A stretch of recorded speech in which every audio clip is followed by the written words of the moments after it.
ഇന്നൊരു 1.5 kilo weight വരുന്ന honey almond കേക്കാണ് കേട്ടോ ചെയ്യുന്നത്. 2 ടയറാണ്.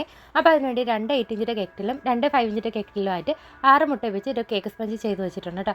പിന്നെ ഇത് ഇതുപോലെ ഒരു 1/2 ലിറ്ററിൻ്റെ ഹണിയാണ് എടുത്തിട്ടുള്ളത്. അപ്പോൾ അത് ഞാൻ ഇതിന് വേണ്ടിയുള്ള സിറപ്പ് പാലും കണ്ടൻസ്ഡ് മിൽക്കും പഞ്ചസാരയും ചേർത്ത സിറപ്പാണ് കേട്ടോ. ആ ഒരു സിറപ്പിലേക്ക് ഒഴിച്ചു കൊടുക്കുന്നുണ്ട്.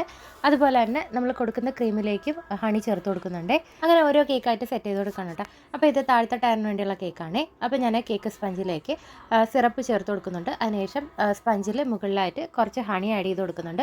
പിന്നെ ക്രീം കൊടുത്തിട്ട് ഫില്ലിങ്സ് ആയിട്ടും ഹണി കൊടുക്കുന്നുണ്ട്.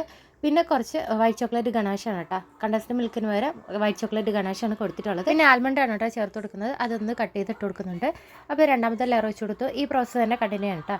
നമ്മൾ ഈ കേക്കിൽ ചെയ്യുന്നതിന് എല്ലാ സ്പോഞ്ചിനകത്തും നമ്മൾ സിറപ്പിനോടൊപ്പം തന്നെ ഹണി ആഡ് ചെയ്ത് കൊടുക്കുന്നുണ്ട്. ലെയറിലും ഹണി കൊടുക്കുന്നുണ്ട് കേട്ടോ. പേര് പോലെ തന്നെ ഹണി ആൽമണ്ട് നിറച്ചുള്ള കേക്ക് തന്നെയാണ് കേട്ടോ ഇതിൽ കൊടുക്കുന്നത്. അപ്പോൾ ഹണിയുടെ ഒരു ടേസ്റ്റ് മുന്നിട്ട് നിൽക്കാനായിട്ട് നമ്മൾ 4 ലെയർ കൊടുത്താലും ആ സ്പോഞ്ചിൽ മുഴുവനായിട്ട് നമ്മൾ ഹണി ചേർത്ത് കൊടുക്കുന്നുണ്ട്. അപ്പോൾ ഈ കേക്ക് ക്രം കോട്ട് ചെയ്ത് ഒന്ന് ഫ്രിഡ്ജിൽ സെറ്റ് ചെയ്യാൻ വെക്കുന്നുണ്ട്. അരമണിക്കൂർ കഴിഞ്ഞ് എൻ്റെ ഫൈനൽ കോട്ട് കൊടുക്കുന്നുള്ളൂ കേട്ടോ. അപ്പോഴേക്കും നമുക്കിതിൻ്റെ ചെറിയ കേക്ക് കേട്ടോ, മുകളിലത്തെ ടയറിന് വേണ്ടിയുള്ള കേക്ക് ചെയ്യാം. ഇത് 5 ഇഞ്ചിൻ്റെ കേക്കിൽ ചെയ്ത കേക്കാണ് കേട്ടോ. ഇതും ഞാൻ 4 ലെയറാണ് കേട്ടോ മുകളിൽ കൊടുക്കുന്നത്. ഫസ്റ്റ് ലെയർ കൊടുത്തു. ഇതുപോലെ എന്താ പ്രോസസ്സ് കൊടുക്കുന്നത്. സിറപ്പ് ആഡ് ചെയ്ത് കൊടുത്തു. അതിന് മുകളിലായിട്ട് ഹണി ആഡ് ചെയ്ത് കൊടുത്തു. പിന്നെ നമ്മൾ ക്രീം അപ്ലൈ ചെയ്തിട്ട് ഹണി കൊടുക്കുന്നുണ്ട്. അതുപോലെ കണ്ടൻസ്ഡ് മിൽക്ക് പകരം ചോക്ലേറ്റ് ഗണാഷ് കൊടുക്കുന്നുണ്ട്. പിന്നെ ബദാം കൊടുക്കുന്നുണ്ട് കേട്ടോ. അങ്ങനെ 4 ലെയറും കൊടുത്ത് ഇതൊന്ന് ക്രം കോട്ട് ചെയ്ത് വെക്കുന്നുണ്ട്. ഇതിനു വേണ്ടി നമ്മൾ ഒരു 3/4 കുപ്പിയോളം ഹണി എടുത്തിട്ടുണ്ട് കേട്ടോ. ഒരു 1/2 ലിറ്ററിൻ്റെ ഹണി എടുത്തതാണ്. അപ്പോൾ ഇതെല്ലാം നമ്മൾ ഇതിൽ ചേർത്തതാണ് കേട്ടോ. അപ്പോൾ ഇത് 1/2 മണിക്കൂർ ഞാനിതിൻ്റെ ഫിനിഷ് കോട്ട് കൊടുക്കുകയാണ്. വൈറ്റ് തന്നെയാണ് കേട്ടോ അത് ഫിനിഷ് ചെയ്തെടുക്കുന്നത്. മുകളിലത്തെ ടയറും താഴത്തെ ടയറും വൈറ്റ് തന്നെയാണ് ചെയ്തെടുക്കുന്നത്. അതിനുശേഷം ഞാൻ ഒരു ഓവർനൈറ്റ് കേക്ക് ഫ്രിഡ്ജിൽ സെറ്റ് ചെയ്യാൻ വെച്ചതിന് ശേഷം കേട്ടോ സ്റ്റാക്ക് ചെയ്ത് കൊടുക്കുന്നത്.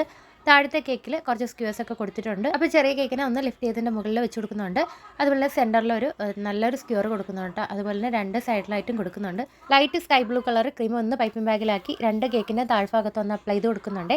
പിന്നെ പാലറ്റ് നൈഫ് വെച്ചാട്ടോ ഡിസൈൻ ചെയ്ത് കൊടുത്തിട്ടുള്ളത്. അതിനുശേഷം മുകൾ ഭാഗത്ത് ബ്രഷ് ഡിസൈൻ ആട്ടോ കൊടുത്തത്. ഫോണ്ടനിലാണ് കേട്ടോ അതിനെ റിബൺ ചെയ്ത് വെച്ചിട്ടുള്ളത്. പിന്നെ കുറച്ച് ഫോക്സ് ബോൾസും അതുപോലെ തന്നെ ഗോൾഡൻ ബട്ടർഫ്ലൈസും കുറച്ച് ഷുഗർ ബോൾസും ഒക്കെ ഇട്ട് നമ്മുടെ കേക്കിൻ്റെ ലുക്ക് കൂടെ കംപ്ലീറ്റ് ചെയ്തിട്ടുണ്ട്. അപ്പോൾ നമ്മുടെ വീഡിയോ ഇഷ്ടമായി തീർച്ചയായിട്ടും ഒന്ന് സപ്പോർട്ട് ചെയ്യാം കേട്ടോ.